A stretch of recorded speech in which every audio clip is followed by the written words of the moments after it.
could you share your trend with everyone? So my trend is kind of from this lens of seeing a lot of the industry retire and needing to supplement a lot of what is happening currently in the workforce. So I definitely second what Michelle said, where someone told me a little while ago that insurance would make a terrible startup because you only interact with insurance in the worst periods of your life. And that's not necessarily a great, investment strategy for a lot of startups that are currently existing. And so as we've kind of talked to more and more of the insurance workforce, and as more of the workforce retires, I think the statistic is, something focused around 60% of the workforce is retiring in the next 5 to 10 years. People with a lot of knowledge are leaving, and we need to be able to not only educate new people that are coming in, but also fill that hole with something that allows incoming employees to have more visibility, to have more transparency. So we've said for a long time that the future of insurance is transparency, and one of the biggest things that we focus on with Fora is providing as much upfront value as possible to people that have no idea which properties are more likely to survive in a disaster-prone area.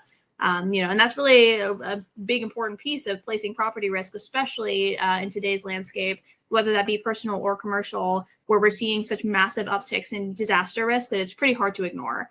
A big thing that I've been focusing on recently is trying to understand why our infrastructure is just not ready for this. And a lot of what kind of pivoted us and moved us into the insurance space originally was the fact that we can use insurance as the safety net that it was designed to be, as an approach to resilience, but also provide more information to the younger generation that gets them excited about this industry. So I think overall, the biggest thing that I'm watching out for is how we use current tools and the existing marketing and content to reach out to this younger generation, and hopefully kind of like get them more excited, not just about climate solutions, but also about insurance related solutions and how they can impact more of the world. So one of the things you just mentioned is content. And I know you have also started to share a lot more content, video focused on educating people about wildfire, but also insurance. What kind of response have you gotten being a younger person sharing content, whether it's on TikTok or LinkedIn, about all of this?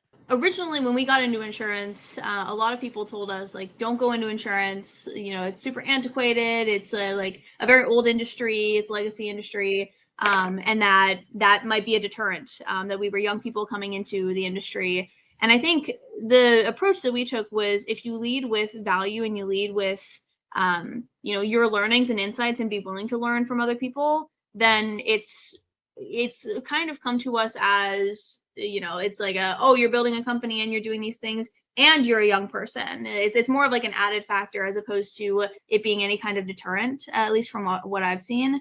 And so, like, for young people that are coming into the industry, the number one piece of advice that I give to everyone is talk to as many people as you possibly can, as quickly as you possibly can, because that's where you're going to learn from all of these people that have all this experience and really be able to use that as actionable feedback to move you forward.